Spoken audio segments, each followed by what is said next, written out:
Yo salut c'est amis, c'est Alex et bienvenue sur ma chaîne YouTube. Aujourd'hui on est en compagnie de Lama Crasher, donc bienvenue à toi en tout cas chez Konami. Merci, ça fait plaisir. Est-ce que tu peux nous parler un petit peu de ta chaîne? Qu'est-ce que tu fais généralement comme type de vidéo? C'est pas que des ouvertures, donc si tu peux en parler directement. Ouais, alors en fait sur ma chaîne, bon, c'est vrai que je propose très peu d'ouvertures. J'essaie de proposer un contenu un peu plus diversifié, donc déjà je parle un peu de tout ce qui est de la méta, Ouais. donc les decks du moment, comment est-ce que ça marche. En fait j'essaie d'ouvrir le jeu un peu aux nouveaux joueurs, parce que c'est vrai que quand tu démarres Yu-Gi-Oh aujourd'hui, avec toutes les nouvelles cartes, les links, les synchros, Il y a beaucoup de jeunes joueurs qui sont perdus. c'est un petit peu difficile, tu vois. Donc moi je me suis dit bah ça pourrait être intéressant d'aider les gens à rentrer dans le jeu, parce que je pense que Yu-Gi c'est quand même un jeu vachement intéressant, sinon j'y jouerais pas en même temps. J'ai quelques projets, j'en ai pas encore trop fait sur ma chaîne, mais j'aimerais bien faire des vidéos un petit peu plus fun. Donc là j'ai 2-3 projets, un peu de montage audio sur l'animé, parler un peu de la méta. Après je collectionne aussi, donc parler de ma collection, tout ça. D'accord, mais au niveau de ta chaîne, c'est vrai qu'on peut, moi je regarde tes vidéos, on peut chercher pas mal d'informations. Par exemple, la dernière extension, Force Extrême, avant que les cartes sortent, avait déjà commencé à parler de cette extension. Donc petite question, que penses-tu de la communauté FR Yu-Gi-Oh? C'est la meilleure. C'était Doc Seven. La communauté FR elle est sympa, en tout cas sur YouTube, c'est vrai qu'on n'est pas nombreux, donc je trouve ça un petit peu dommage. Il y a beaucoup de gens qui font des ouvertures, donc c'est pour ça moi aussi j'ai démarré en essayant de proposer du contenu diversifié. Il y a quelques teams qui font aussi ce genre de contenu, donc c'est plutôt cool. Mais après, ce que j'ai beaucoup aimé, c'est que toi par exemple, on a commencé à parler et tu t'as tout de suite cherché à m'aider, ou même Yugi Muto 91, il m'a parlé, il a essayé de me donner des petits conseils. Moi personnellement je retransmets la même chose, même ici quand j'ai été invité au Yu-Gi Show, je me suis dit les plus gros youtubeurs m'invitent, donc pourquoi pas moi j'ai la même chose, j'essaie aussi d'élever ceux qui viennent de commencer directement sur YouTube.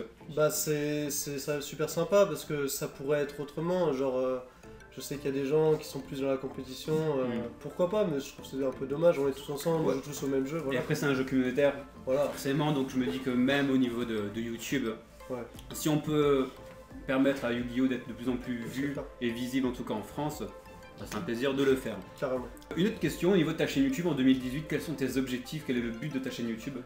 Alors j'avais fait une vidéo en début d'année, donc n'hésitez pas à aller la voir si vous voulez tous les détails. Mais en gros, alors je vais continuer déjà de faire pour chaque nouveauté, présenter un petit peu les nouveautés, donc les nouveaux decks, les nouveaux boosters, vous dire quelles sont les cartes intéressantes dedans. Donc déjà ça je vais continuer pour chaque nouveauté. Ensuite je vais faire aussi un petit peu d'ouverture de temps en temps, mais c'est vrai que c'est pas mon activité principale comme tu l'as dit. Et des vidéos plus fun, donc là j'ai des trucs qui arrivent. Je peux spoiler un petit peu, je travaille sur l'animé Yu-Gi-Oh!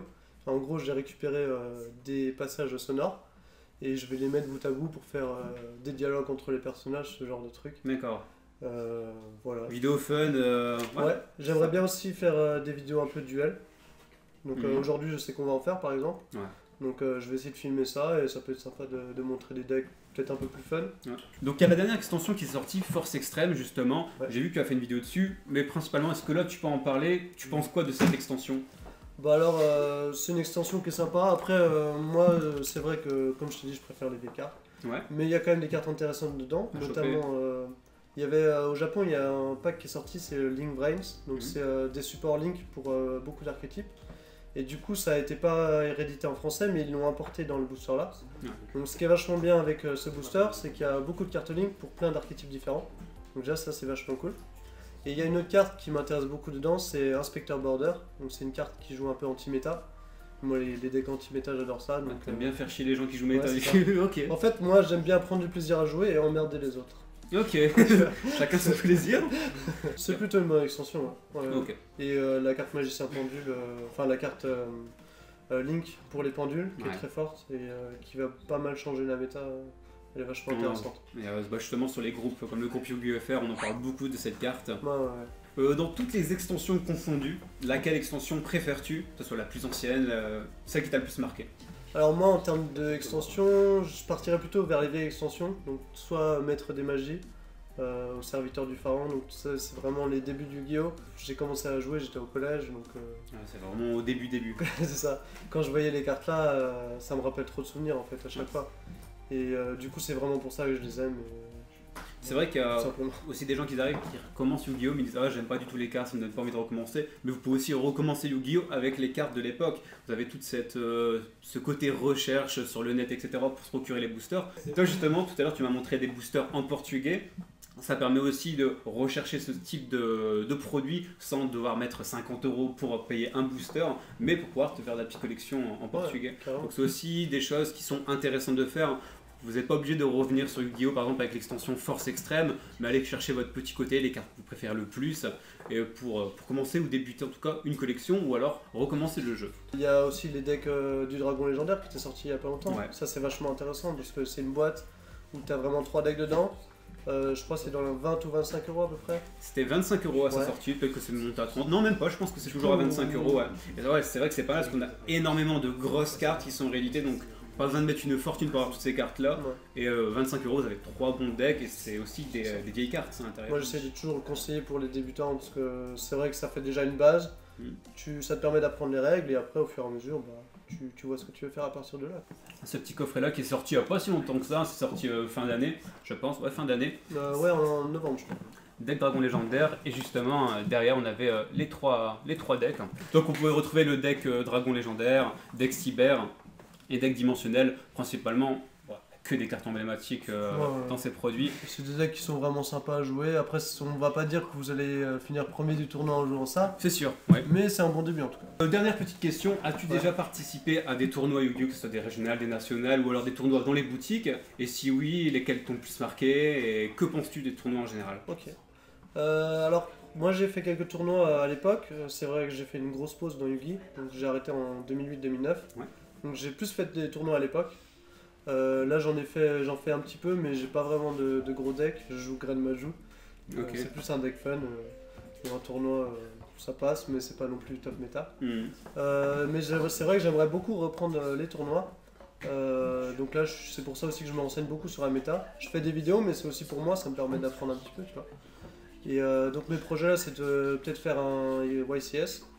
À l'étranger, peut-être en Allemagne, ça peut être l'occasion de voyager, faire un petit vlog, sympa. Et à la fin de l'année, j'aimerais bien faire un national. Je ferai pas la France, parce que moi je fais mes études au Portugal là, donc je vais faire le national du Portugal, pourquoi pas. Ça peut être marrant. Et là-bas, justement, au Portugal, c'est la même communauté qu'en France, c'est le même nombre de joueurs, etc. Après, c'est un petit peu différent dans le sens il y a quand même un petit peu moins de joueurs. Mais moi je suis dans une grosse ville, donc il y a quand même une bonne base, une trentaine de joueurs qui sont toujours là. Il y a des joueurs très compétitifs, d'autres qui sont un peu plus basés fun. Et ce qui est vraiment bien à la base, c'est que les joueurs ils sont super sympas. Et ils vont vraiment. Après, c'est pareil pour la communauté FR. Mais ce que j'ai vraiment remarqué chez les Portugais, c'est qu'ils sont super cool. Ils ont l'amour du jeu. L'amour du jeu et l'amour des gens aussi. Ils vont tout de suite chercher à t'intégrer avec eux. Et si vous passez en vacances là-bas, je vous invite à aller voir. Il y a des magasins vraiment sympas et ils parlent tous très bien anglais, donc ils pourront vous accueillir. Alors ça c'est un truc aussi que j'ai toujours bien aimé dans les tournois. J'ai déjà organisé des tournois directement et c'est vrai que tu as certains joueurs qui sont vraiment là pour la compétition, gagner, chose que je respecte, mais tu as aussi des gros joueurs qui vont aller chercher les plus jeunes, à montrer le jeu, les entraîner, etc. Vraiment pour les intégrer directement et leur faire découvrir Yu-Gi-Oh! Et ça, je trouve vraiment bien cette mentalité-là. C'est comme ça que le jeu avance. Et si vous êtes nouveau, n'hésitez pas vraiment à aller voir les gens. Il y en a beaucoup qui seront ouverts à vous aider, à discuter avec vous. Enfin, c'est quand même une bonne communauté. Yu-Gi-Oh! C'est pas chacun dans son coin, donc il faut vraiment pas avoir peur. C'est justement, en plus de Yu-Gi-Oh! Directement sur carte, c'est que c'est vraiment un jeu face à face avec les gens. Tu te fais des amis, des contacts, etc. Et c'est ça qui est sympa, différent un petit peu des jeux sur ordinateur. C'est ça. N'hésitez pas à vous abonner à la chaîne Lama le Crasher, en tout cas. Pour ceux qui veulent avoir un petit peu plus de vidéos, pas que des ouvertures, mais plus de l'information au niveau du jeu et quelques vidéos fun. Et voilà. Ton rythme de vidéo, c'est quoi en ce moment? Est-ce que tu aimerais aussi avoir comme rythme au niveau de l'année 2018? Ouais, alors mon rythme, de manière générale, c'est 3 vidéos par semaine. Après, c'est vrai qu'en ce moment, je suis pas trop chez moi, donc j'en fais minimum une. Ok. Ça sera toujours minimum une. Et après, le rythme, quand j'ai le temps, c'est 3. Ok, merci en tout cas. Merci de l'invitation en tout cas. Et merci à Konami de nous avoir invités. Sur ce, on se dit à demain pour une prochaine vidéo. Portez-vous bien. Salut, salut. Salut.